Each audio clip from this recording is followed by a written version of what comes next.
Billbringi system in 10 minutes, Commander Raech of Mon Mothma announced. Prepare for imminent combat.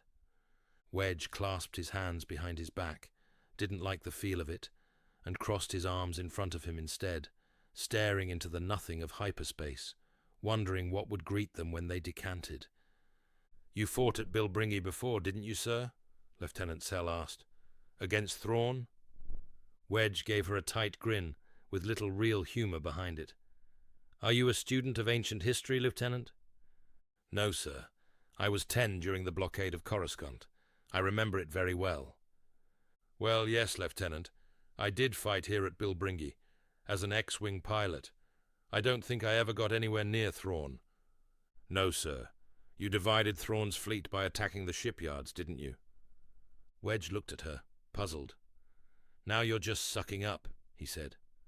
"Who would remember that?" he asked. "They made a big deal of it on the vids," she said, a little abashed.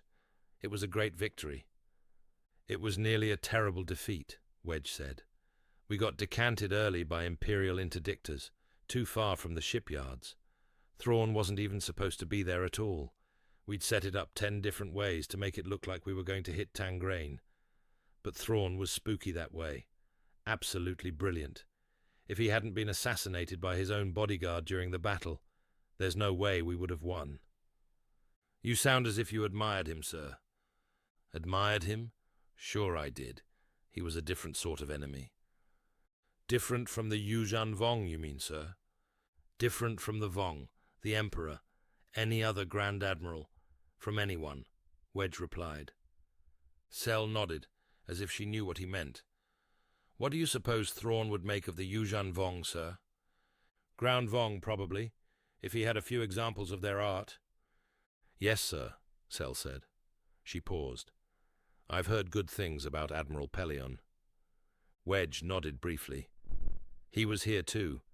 Of course he was with Thrawn, fighting for the Empire. I'll have to ask him how he remembers that whole thing, once this is over." It's like some weird reunion, he thought. Pash was here then as well, a starfighter pilot like me. Now he was the general in charge of the flight group. Pash Kraken was the commander of Memory of Ithor, and Pellaeon was on their side. "The best thing about Pellaeon was that he knew his limitations," Wedge said. "Don't get me wrong, he's a very good tactician and excellent at command, but when Thrawn died, he didn't kid himself that he could salvage the battle. That alone set him apart from most Imperial commanders, who more usually had inflated opinions of themselves. It's why we were able to beat them early on. The Vong are a little like that." He said that last more to reassure the obviously nervous lieutenant than because it was the absolute truth.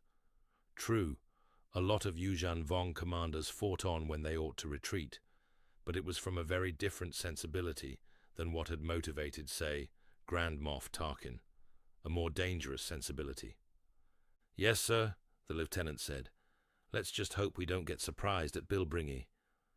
"Lieutenant," he said, as the reversion alarm began belling, "I can promise you that if we are, I'm absolutely never coming to this system again."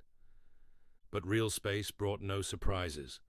They decanted exactly as planned, and in a few moments tactical displays began explaining, in their mechanical way, the situation, which was also pretty much what they had expected. Below them, toward Billbringi's primary, were what had once been the Billbringi shipyards. Some of the shipyard structures were still there, though the Golan II battle stations that had guarded them were conspicuously absent. And in the asteroid belt near the shipyards, the Yuuzhan Vong had set up their own shipyards. Of course, the Yuuzhan Vong grew their ships, feeding them the raw materials of the asteroids. Finally, there was a sizable flotilla assembled. He counted 2 interdictor cruisers, made obvious by their spicular configuration, and 12 additional capital ships ranging in size from about half to nearly twice the size of Mon Mothma. His battle group was less than a third as large, but then again, he was less than a third of what was really in store for the Yuuzhan Vong at Billbringi. "Orders, General?" Commander Raech asked. "Start bringing us in," Wedge said. "Pellaeon and Crayfay are under orders not to rendezvous here until we've assessed the situation and given the clear and pinpointed their most strategic positions. Let's do our job and make sure we don't lead them into a trap." "Very good, sir." The battle group began to move in. "Sir," the officer at control informed him, "message coming in from Memory of Ithor. For you, sir." "Thank you, Lieutenant. I'll take it." A moment later, Pash Kraken's voice came over the comm. "Well, General," Pash said, "seems like old times."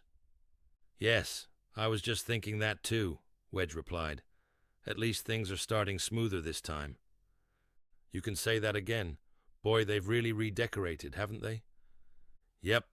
Maybe I'll hire them to do my place on Chandrila," Wedge quipped. "Right. Early Vong Deco. Whoops. Looks like they're moving," Pash said. "I'll let you get back to the general thing. Don't forget I'm back here, okay?" "That's not likely. Good to have you on my wing, Pash." "Thanks, Wedge." Wedge turned his attention back to the coming battle. The Yuuzhan Vong ships were in motion, all right, forming quickly into two groups. One was about the size of his own and included one of the interdictors. The other, more massive group began moving away from the shipyards. "Steady," he said. "They're still a long way away. Let's see if they do what I'm hoping. Huh." The smaller battle group vanished from sight and screen. "Micro-jump, sir," Cell reported excitedly. "They're behind us now." "Sure. They're putting us between the two interdictors so we can't leave. They've got all they need to crush us, and they know it." He studied the chart. "So we'll have Pelion drop in here in Sector 6, and Crayfay in 12. He looked it over one more time. Was he missing anything? "Control," he ordered. "Send those coordinates to the respective fleets." He turned to the commander. "Battle stations, but no hurry. We'll engage the smaller fleet, try to make it look like we've bitten off more than we can chew, and are trying to take out the interdictor so we can run along home. Our reinforcements will be here long before the second group catches us. They won't be micro-jumping with those interdictors going." The voice of control came back. "General, we seem to have a problem." "Yes?" "We can't seem to contact either Beta or Gamma." "Can't seem to or can't?" Wedge asked. "Can't, sir." "Contact Central Control and have them relay the coordinates then."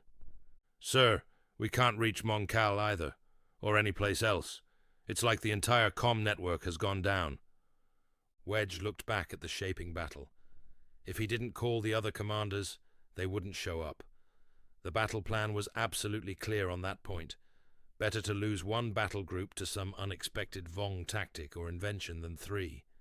Without the other two flotillas, this could get pretty nasty, and not for the Yuuzhan Vong. "Yes, Lieutenant," he murmured. "I think I've just about had it with Billbringi